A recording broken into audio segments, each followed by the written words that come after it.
Hello friends, welcome to மக்கள் சேவை channel. இன்றைக்கி நம்ம ஒரு சூப்பரான இன்ஃபர்மேஷன் பற்றி தான் பார்க்க போகிறோம்.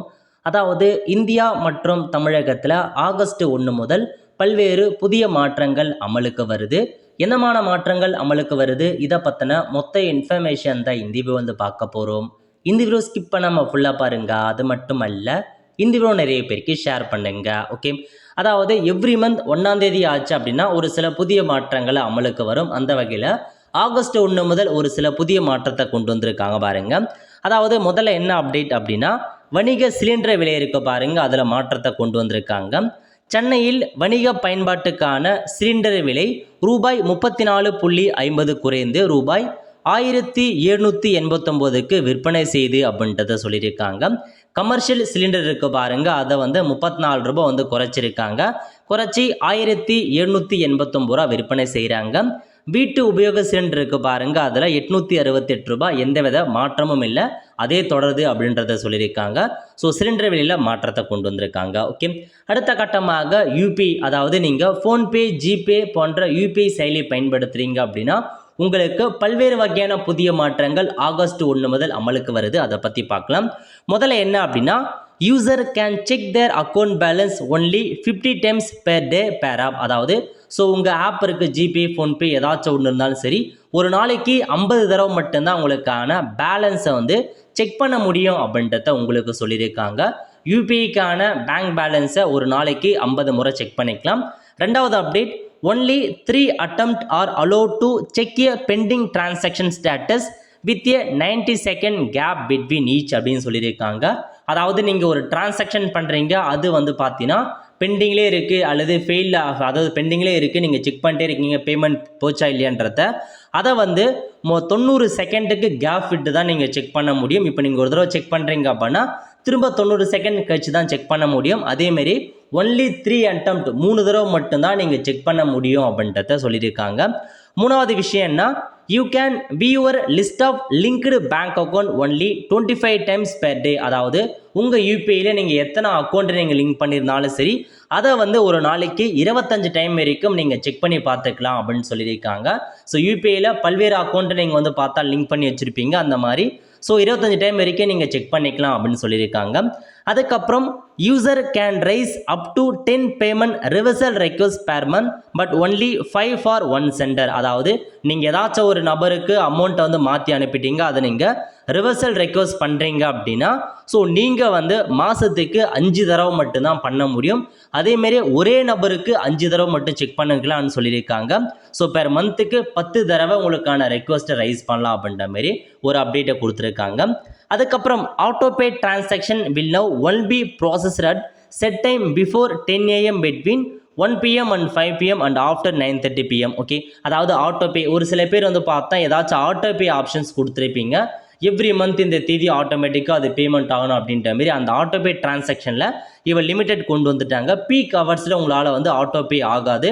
பிஃபோர் 10 AM ஆட்டோபே ஆகிடும். அதேமாரி ஆஃப்டர் 9:30க்கு மேலே ஆட்டோபே ஆகும் அப்படின்னு சொல்லியிருக்காங்க. அந்த பீக் ஹவர்ஸில் ஆட்டோபே ஆப்ஷன் ஒர்க் ஆகாது அப்படின்றத சொல்லியிருக்காங்க. ஓகே, அதுக்கப்புறம் என்ன சொல்லியிருக்காங்கன்னா, UPI apps must show whether a payment was successful or failed within a second. அதாவது ஸோ உங்களுக்கான அந்த பேமெண்ட் வந்து சக்ஸஸ் ஆச்சா ஃபெயில்ட் ஆச்சா அப்படின்றத வித்தின் எ செகண்ட்குள்ளே சொல்லிடும் அப்படின்றத உங்களுக்கு சொல்லியிருக்காங்க. இது ஒரு நல்ல அப்டேட். அதுக்கப்புறம் before completing a transaction the recipient register bank name will be display to help prevent fraud. அதாவது நீங்கள் ஒருத்தருக்கு பேமெண்ட் பண்ணுறீங்க அப்படின்னா ஸோ நீங்கள் வந்து அந்த ஃபோன் நம்பர் வச்சு சர்ச் பண்ணீங்க அப்படின்னா அவங்க நேம் காமிக்கும். நேம் பொறுத்த வரைக்கும் அவங்க யூபிஐயில் எந்த நேம் வந்து கிரியேட் பண்ணியிருக்காங்களோ அந்த நேம் தான் இதுக்கு முன்னாடி காமிச்சது. பட் இதுக்கப்புறம் வந்து அவங்க பேங்க் அக்கௌண்ட்டில் எந்த நேம் இருக்கோ அந்த நேம் மட்டும்தான் காமிக்கும். இதனால் வந்து ஸோ பேமெண்ட் வந்து பார்த்தா தவறாக மாற்றி அமைக்கிறது, அந்த மாதிரி பிரச்சனை தீர்வு காணலாம். அதனால் இதுக்கப்புறம் நீங்கள் உங்கள் நேம் வந்து பேங்க் அக்கௌண்ட்டில் எந்த நேம் இருக்கோ அதை மட்டும்தான் காமிக்கும் அப்படின்றத சொல்லியிருக்காங்க. அதுக்கப்புறம் ஸோ யூபிஐயில் ஒரு புதிய வசதியை கொண்டு வராங்க. என்னமான வசதி அப்படின்னா, இது வரைக்கும் நம்ம யூபிஐ மூலமாக பின் நம்பர் வச்சு பேமெண்ட் பண்ணோம். பட் இதுக்கப்புறம் பயோமெட்ரிக் கைரேகை வச்சும் ஃபேஸ் ஆதென்டிகேஷன் வச்சும் பேமெண்ட் பண்ணுற மாரி விரைவில் நடைமுறைக்கு வரும் அப்படின்றத சொல்லியிருக்காங்க. அதுக்கடுத்த ரீசெண்டாக வந்து பார்த்தீங்கன்னா யூபிஐயில் வந்து ஜிஎஸ்டி வசூலிக்கப்படும் அப்படின்ற ஒரு செய்தி வந்து பரவிச்சு. அதுக்கு வந்து மத்திய அரசு மறுத்திருக்காங்க.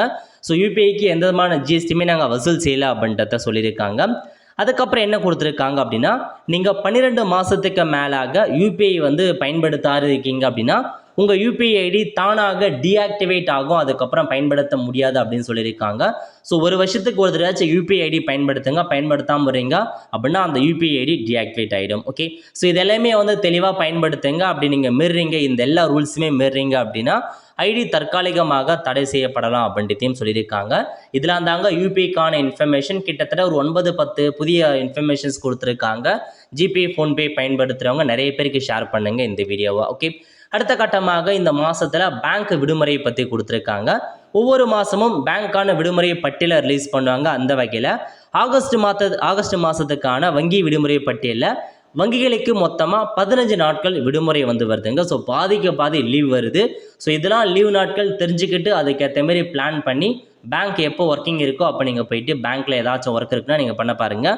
ஸோ 15 டேஸ் வந்து இந்த மந்த் உங்களுக்கு லீவ் வந்து கொடுத்துருக்காங்க. ஓகே, அதுக்கப்புறம் ஸோ என்ன புதிய அப்டேட் அப்படின்னா, பிரதம மந்திரி விகாஸ் பாரத் ரோஜர் யோஜனா PMVBRY அப்படின்ற ஒரு ஸ்கீமை ஆகஸ்ட் 1ஆம் தேதி முதல் அதிகாரப்பூர்வமாக நடைமுறைக்கு வருதுங்க.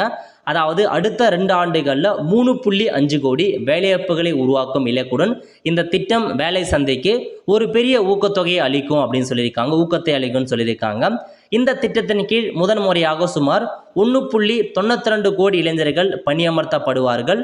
கிராமப்புற மற்றும் நகர்ப்புற திறமைகளை இலக்காக கொண்ட இந்த திட்டம் பல்வேறு துறைகளில் புதிய வேலைவாய்ப்புகளை வழங்கும் என்று எதிர்பார்க்கப்படுகிறது.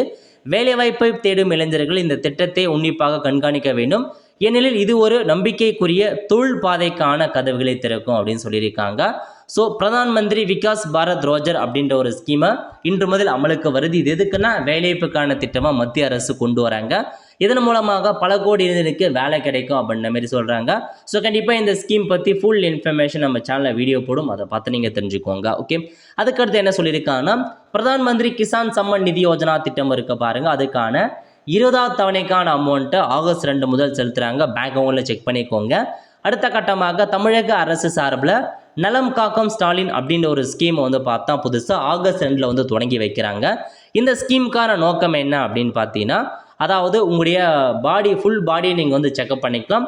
நீங்கள் வெளியில் போயிட்டு பண்ணுறீங்க அப்படின்னா அதுக்கு செலவாகும் 1000 to 1500 ரூபாய். பட் தமிழக அரசு இலவசமாக உங்களுக்கு இந்த மெடிக்கல் செக்அப் வந்து பண்ணி கொடுக்குறாங்க. தமிழ்நாடு முழுவதும் 1256 முகாம்கள் அமைக்கப்படுது. வாரந்தோறும் சாட்டர்டே நடக்க போகுதுங்க.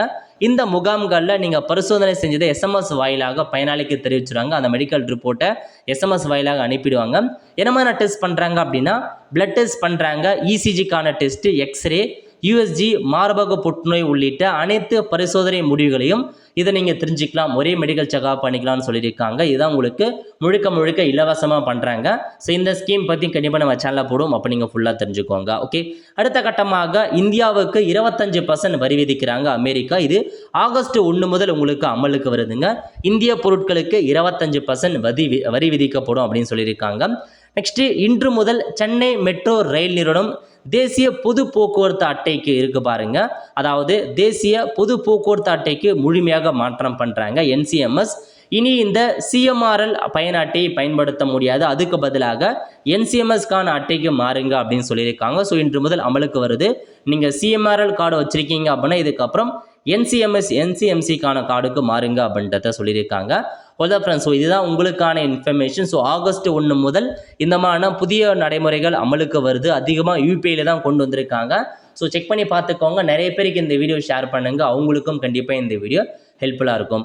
ஓகே ஃப்ரெண்ட்ஸ், கண்டிப்பாக இந்த வீடியோ பிடிச்சா லைக் பண்ணுங்கள். அது மட்டும் அல்ல, இந்த வீடியோ நிறைய பேருக்கு ஷேர் பண்ணுங்கள். அடுத்து ஒரு நல்ல சந்திப்போம். நன்றி, வணக்கம்.